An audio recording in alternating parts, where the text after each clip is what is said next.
Hola, ¿qué tal? Es un gusto darles la bienvenida. El día de hoy hablaremos sobre las medidas de seguridad para las personas con discapacidad y cómo se pueden implementar en casa. Pero antes de iniciar con este tema, vamos con Ajo Listo. Jaja. Hola a todos los adultos que nos ven en Aprende en Casa 2. Es un gusto que nos acompañen. Es importante que ustedes también continúen con las medidas de higiene para evitar contagios. Y así, con su ejemplo, mostrar a las niñas y niños lo que hay que hacer. Así que recuerden utilizar cubrebocas y lavarse las manos como se muestra en la siguiente cápsula. Lavarnos las manos varias veces al día es importante para prevenir cualquier enfermedad. Sigue estos pasos para hacerlo correctamente. Moja tus manos. Usa suficiente jabón. Frota tus palmas una con la otra. Ahora, frota la palma de una de tus manos contra el dorso de la otra, entrelazando los dedos. Repite lo mismo con la otra mano. Frota los dedos. Ahora haz como que rasguñas la palma de tus manos para lavar tus uñas. Enjuaga tus manos con agua. Sécalas con una toalla. ¡Y listo! ¡Tus manos están limpias!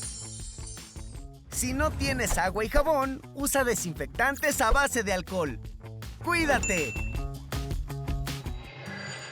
Durante todos los programas que hemos compartido, nos hemos centrado en el ámbito educativo de las personas con discapacidad. Sin embargo, dada la situación, cobra importancia el tema de la salud. El día de hoy nos acompañan el doctor Ricardo Cortés Alcalá, titular de la Dirección General de Promoción de la Salud. Bienvenido, Ricardo. ¿Qué tal, Adriana? Muchas gracias. Gracias por la invitación. Al contrario, cuéntanos un poco de ti.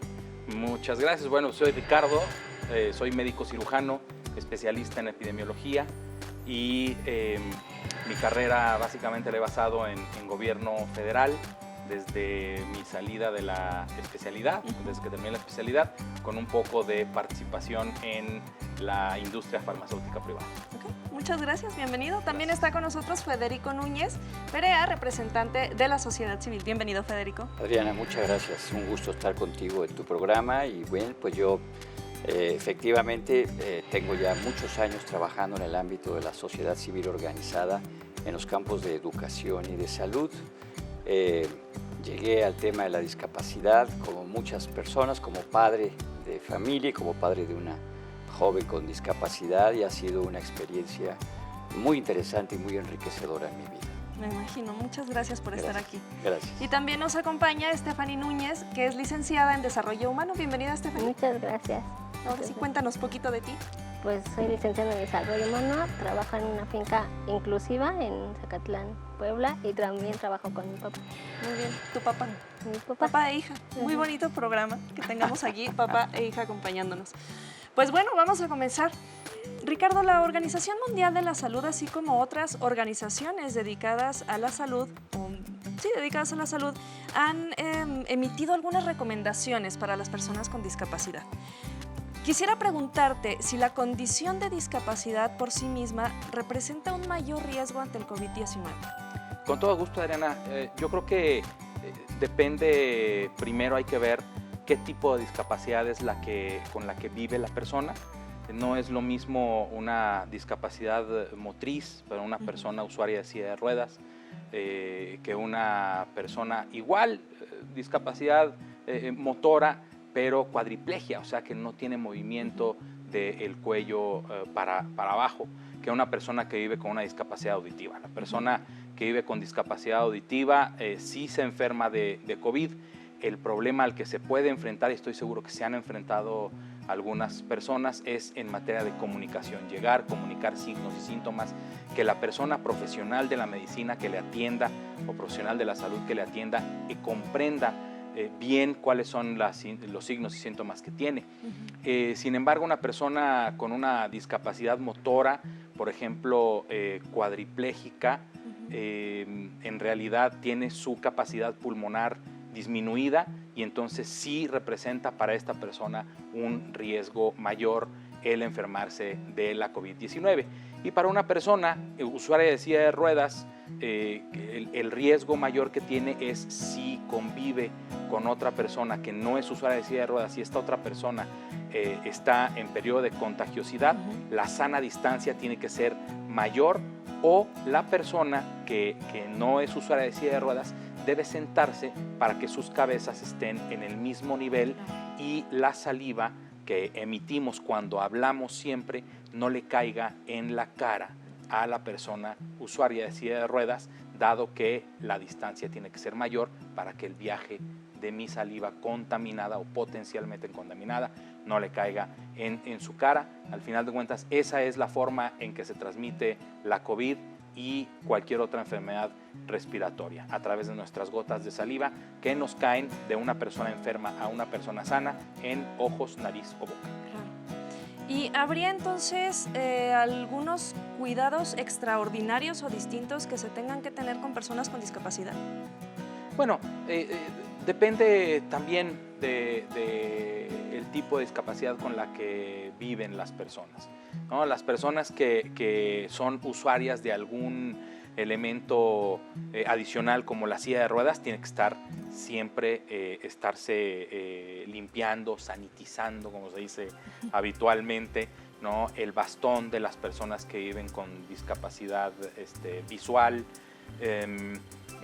todos estos elementos extras que son de ayuda para que las personas que viven con alguna discapacidad tengan una dificultad menor para convivir, para moverse, etcétera, deben de tener los cuidados específicos de estar con una higiene, digamos, limpiando bien todos los elementos. Ahora, lo que acabo de comentar es importante. Cuando uno convive con una persona usuaria de silla de ruedas, debemos de alejarnos un poco más del 1,5 metros de sana distancia que hemos definido, o para poder platicar entre ellas, pues que la persona que no usa silla de ruedas se siente, para que no haya mayor riesgo de que le caiga mi saliva contaminada.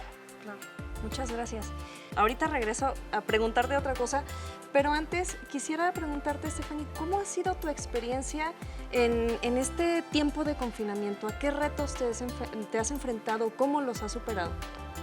Pues han sido buenos porque he crecido tanto personalmente como laboralmente. He dado acompañamiento a personas con discapacidad ante el confinamiento, ante el estrés, ante la ansiedad. Me he conocido más a mí misma, he convivido más con mi familia. Y yo creo que, bueno, para mí ha sido muy bueno, pero yo creo que lo que le digo a las personas con discapacidad es que aprovechen esta oportunidad de convivir con sus familias, con sus hermanos, que antes a lo mejor no lo hacían tan seguido, y sobre todo que se conozcan a sí mismos. Y me surge una duda, Ricardo. Platicando con Stephanie y también con lo que nos contabas ahorita, mucha gente con discapacidad durante este confinamiento vio interrumpida su proceso de rehabilitación o su apoyo de salud o terapéutico, ¿no? ¿Qué recomendaciones podrías darles a las familias que se encuentran en esta situación? Mi recomendación es buscar lo que ahora conocemos como telerehabilitación.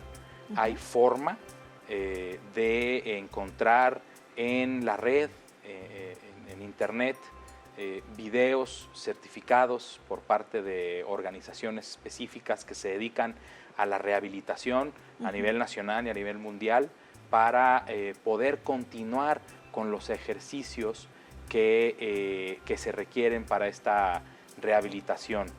Y lo que hay que hacer es mantener contacto telefónico con sus profesionales de la salud, de la rehabilitación, para que ellos y ellas puedan generar un plan de rehabilitación que se pueda llevar a cabo en casa. Esta es la forma en la que todas las personas que requieren de una rehabilitación puedan seguir con esta sin el riesgo, sin un riesgo elevado, o ver también con los lugares en donde tienen esta rehabilitación, cuáles son los horarios y los flujos que se están manejando también. Todos nos hemos adecuado a esta nueva normalidad, en donde antes podíamos entrar y salir sin ningún problema y uno se enfrentaba, se encaraba con otras personas y teóricamente no había ningún riesgo, o el riesgo era el de siempre, ¿no? Ahora hemos definido que los lugares tengan preferentemente flujos de entrada y de salida, siempre con uso de cubrebocas, siempre con uso de soluciones alcoholadas para mantener higiene de manos, claro, o siempre estar con nuestras manos limpias. Pero la telerehabilitación y en general la telemedicina, la telesalud, es algo que debemos de explotar aún más, y esta pandemia nos ha hecho o nos ha brindado la oportunidad de necesitar más la telesalud, incluyendo la telerehabilitación. Muchísimas gracias. Federico, en este sentido, ¿qué papel han jugado las organizaciones de la sociedad civil en este tiempo en el que la mayoría de las y los estudiantes con discapacidad han tenido que suspender o modificar sus atenciones complementarias? Bien, mira, creo que hay un elemento clave, y es que las organizaciones de la sociedad civil elaboraron, en coordinación con las autoridades en salud, la guía técnica para la atención de personas con discapacidad ante la COVID. Y ahí se precisa a cierto nivel de detalle el cómo debe de ser este vínculo entre la persona con discapacidad, la enfermedad y la posible hospitalización o manejo o atención que pudiera requerir las personas en función de la discapacidad que presentan.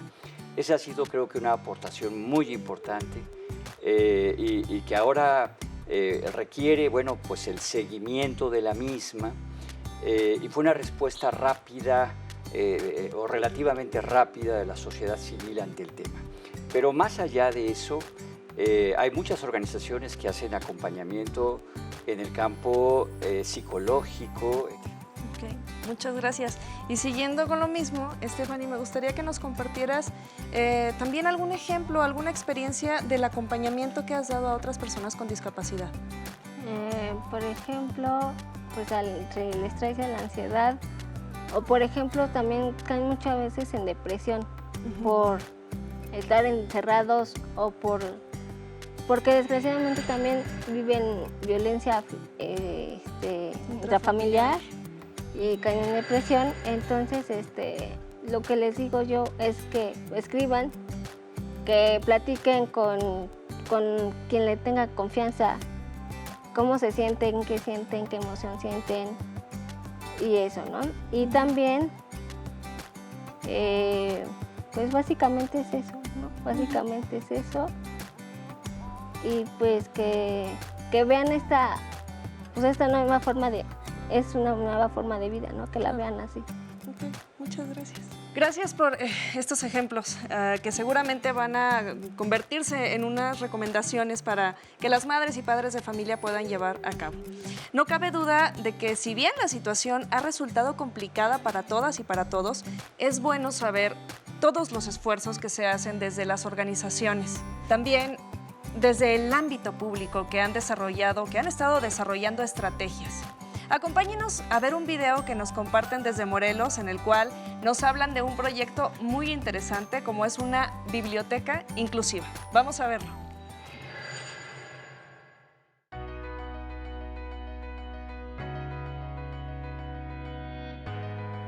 Saludos, mi nombre es Arturo Castelazo. Esta es mi seña. Y trabajo en educación especial en Morelos. Hemos estado trabajando en un material en donde tomamos cuentos escritos en español y nos damos a la tarea de traducir estos textos a la lengua de señas mexicana con toda la riqueza que esta lengua posee. Por ello, maestros sordos, modelos lingüísticos de señas y maestra de educación especial, nos hemos reunido para formar un equipo de trabajo en donde elaboramos y distribuimos a través de las redes sociales este material, que no es exclusivo para la comunidad de sordos, sino para un abanico de personas diferentes, incluyendo aquellas con discapacidad, por lo que es inclusivo. Está dirigido a los niños, los padres de familia y los docentes que desean hacer uso de estos cuentos en lengua de señas, pero que también tienen voz y música para quienes gusten escuchar, conectar y dejarse llevar con estas historias. Les presentamos la Biblioteca Inclusiva y esperamos que pueda serles de utilidad.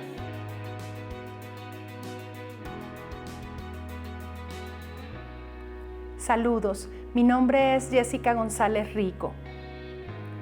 Esta es mi seña. Y yo soy modelo lingüístico de señas del CAM número 4 de Educación Especial en Morelos. La Biblioteca Inclusiva es una herramienta de trabajo que beneficia el acceso a la literatura infantil y al conocimiento cultural que ofrecen las historias y sus personajes, abriendo todo un mundo de saber. Sin embargo, para los niños sordos no hay suficientes materiales traducidos a su lengua. Por ello quisimos realizar este proyecto. Por otro lado, creemos que es una excelente estrategia para que los maestros, padres y niños puedan dialogar sobre el contenido tan bonito de estos cuentos, pues en ellos se habla de valores, emociones y muchos aprendizajes, como el conocimiento de nuevas palabras en español escrito y la adquisición de nuevas señas.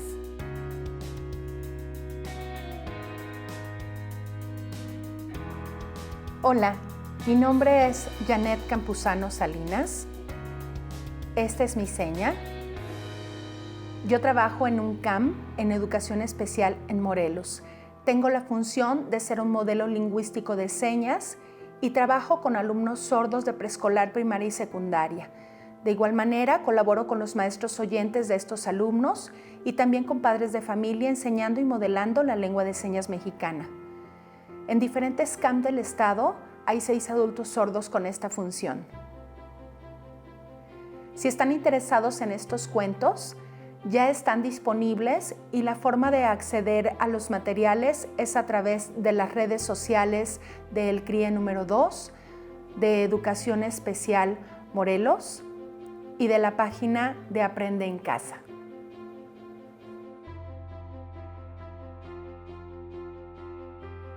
Saludos, soy la maestra Ana Laura García Zagal, especialista en audición y trabajo en el CRIE número 2 de Educación Especial en Morelos. En el proyecto de la Biblioteca Inclusiva colaboramos 4 personas, 3 adultos sordos con función de modelos lingüísticos de señas y yo. Y lo que hacemos en el proceso de preproducción es seleccionar el cuento, hacer el diseño visual, elegir los efectos de sonido y audio y después nos reunimos virtualmente para hacer la traducción de español a la lengua de señas mexicana. Posteriormente, cada uno de mis compañeros se graba individualmente y me envían los videos para que yo haga la edición y pueda grabar la voz. Esta estrategia nos ha impuesto varios retos.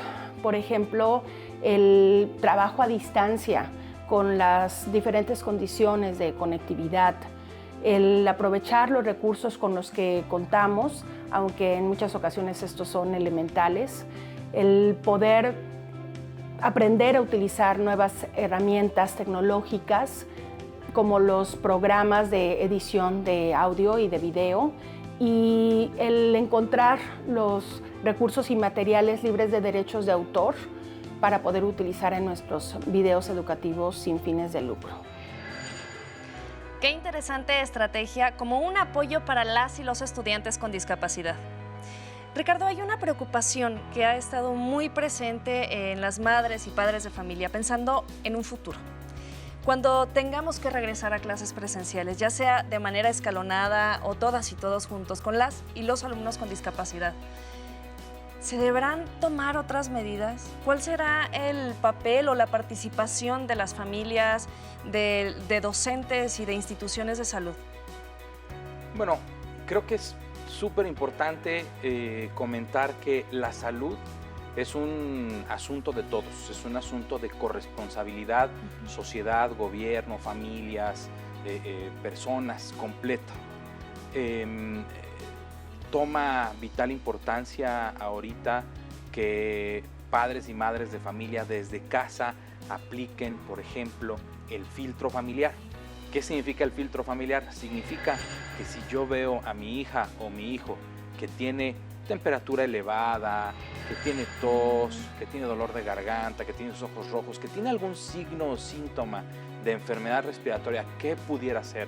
Entre otras cosas, COVID-19, no lo lleve a la escuela, lo lleve a recibir atención o se quede en casa para esperar, ver cómo está el cuadro de su salud.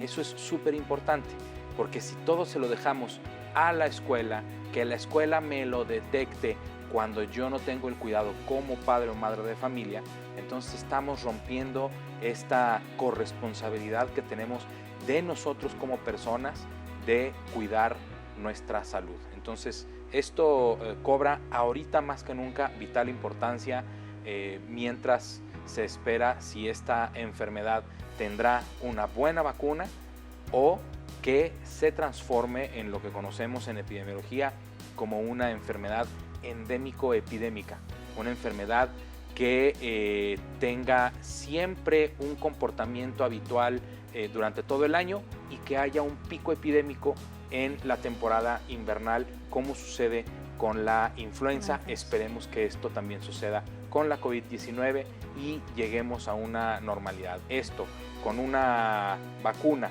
un autocuidado de la salud, estamos listos para tener una nueva... Y eso, la responsabilidad de cada ciudadana y de cada ciudadano. Muchas gracias. Lo dejo salir desde el fondo del alma. Federico, ¿y cuál va a ser el rol, el papel que van a desempeñar las organizaciones de la sociedad civil cuando se dé este regreso? Bien, mira, yo creo que ya se está dando este rol de la sociedad civil, debe de continuar, y más en el campo de la educación, porque bueno, ahora que la educación se está llevando desde la televisión y desde la casa, bueno, el primer reto es aquellas personas que no escuchan, requieren de un intérprete de lengua de señas, por ejemplo, para que puedan dar el seguimiento a lo que están viendo en la televisión. Y así en cada una de las diferentes condiciones de discapacidad, el reto es encontrar que todos estos materiales nuevos, que todo este uso de los medios electrónicos para educar desde casa, sean inclusivos. Ese es un elemento central y no dejemos fuera a las personas con discapacidad porque no tienen en el aula, como lo tienen en las escuelas especializadas que tiene para el tema la Secretaría de Educación, no lo tienen al lado, no tienen el equipo especial con que se pueden apoyar o el especialista, y entonces corremos el riesgo de que su derecho a la educación se vea vulnerado, porque finalmente todos estos son los mismos derechos para todos, personas con y sin discapacidad. Y es ahí donde las organizaciones sociales debemos estar jugando nuestro rol, coordinando, trabajando, sugiriendo, apoyando, en el mejor de los ánimos para que todas las personas, sin importar su condición, puedan continuar con su preparación y sus estudios. Y te doy un dato que es muy abrumador. En México, del total de las personas con discapacidad que hay, el 20% o casi el 20% de ellas, según la ENADIS 2018, son analfabetas. Y a eso súmale esta complicación de la educación a distancia, para la cual pues, nuestro sistema, lo entendemos, no estaba preparada. Bueno, hace un reto mayúsculo. Afortunadamente hemos encontrado formas muy interesantes y hemos fluido muy bien con nuestras autoridades para ir encontrando hasta dónde es posible, repito, porque hay muchos pendientes en este campo. Muchísimas gracias. Gracias. Lamentablemente, el tiempo se nos ha terminado. Por hoy ha sido todo con las medidas que se deben de tomar para protegernos todas y todos. No olvidemos la importancia de la comunicación y colaboración entre familias, escuelas y autoridades de salud, así como conocer el contexto de cada escuela para el regreso seguro de las alumnas y alumnos con discapacidad. Muchísimas gracias por acompañarnos. Les recuerdo que está habilitado el correo que aparece en pantalla, dudas.educacionespecial@nube.cep.gov.mx, para que nos hagan llegar sus sugerencias, sus comentarios. Hasta aquí terminamos con Educación Especial. ¿Y ahora cómo nos cuidamos? Le damos las gracias a nuestra invitada y a nuestros invitados por acompañarnos el día de hoy. Ricardo, muchísimas gracias. Muchísimas gracias a ti, Adriana, por este fantástico programa. Recuerden a todas y todos, niños y niñas en casa, que está en nuestras manos quitarnos las enfermedades respiratorias. Laven sus manos frecuentemente, usen sus manos para hacer la etiqueta respiratoria, cubriendo nariz y boca, y coloquen su cubrebocas correctamente. Muchas gracias, Ricardo. Federico, muchas gracias. Gracias a ti, Adriana, un gusto estar en tu programa, y si me lo permites hacer hincapié en que pues, la educación en salud es un tema transversal en la vida del ser humano. La prevención, creo yo, es el eje central de toda política pública en salud, porque nos va a permitir alcanzar en un horizonte de tiempo mejores estadios de vida para las personas, para la sociedad, para las familias. Y en el caso de la COVID-19 es un elemento pues, central, básico, y recordar que, como ya lo decía el doctor Cortés, la sociedad somos corresponsables en nuestro autocuidado de la salud. Muchas gracias por la oportunidad de compartir contigo. Al contrario, gracias por estar aquí. Stephanie, muchas gracias por animarte a subirte aquí con nosotros a este foro. Muchas gracias a ti por la oportunidad y por invitarme. Al contrario, ¿querías compartirnos algo más antes de irnos? Pues que todo depende de nosotros, la responsabilidad y el autocuidado está en nosotros, y que es muy importante que aunque ya no estemos ahorita afuera, estemos en nuestras casas, pues seguir nuestra rutina diaria, ¿no? Así lo que hacías en tu trabajo, si trabajabas, que hagas lo que te guste, lo que te apasiona, para que pues eso sirve mucho para bajar el estrés y la ansiedad. Perfecto. Muchísimas gracias. Muchas gracias de nuevo por estar el día de hoy aquí. Muchísimas gracias, por supuesto, a ustedes, a todas y a todas ustedes que nos están viendo desde casa. Y nos vemos pronto. Hasta luego.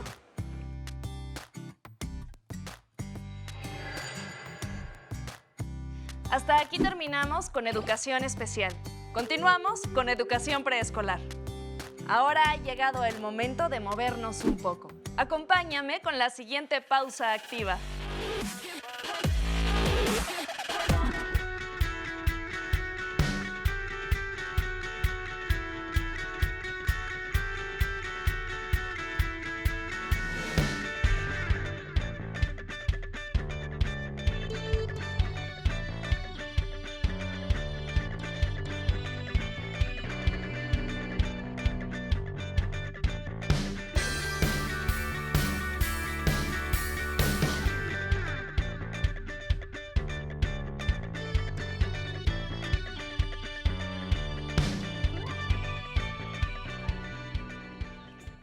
Formas de contacto: página web cep.gov.mx, correo electrónico buzon.escolar@nube.cep.gov.mx, en Facebook @cepmx, en Twitter @cep_mx, en YouTube canal CEP, en Instagram @cepmx. Teléfonos Educatel 800-288-6688 y 800-734-7376. Si quieres volver a ver los programas de Aprende en Casa, los puedes encontrar en la siguiente liga: aprendeencasa.cep.gov.mx.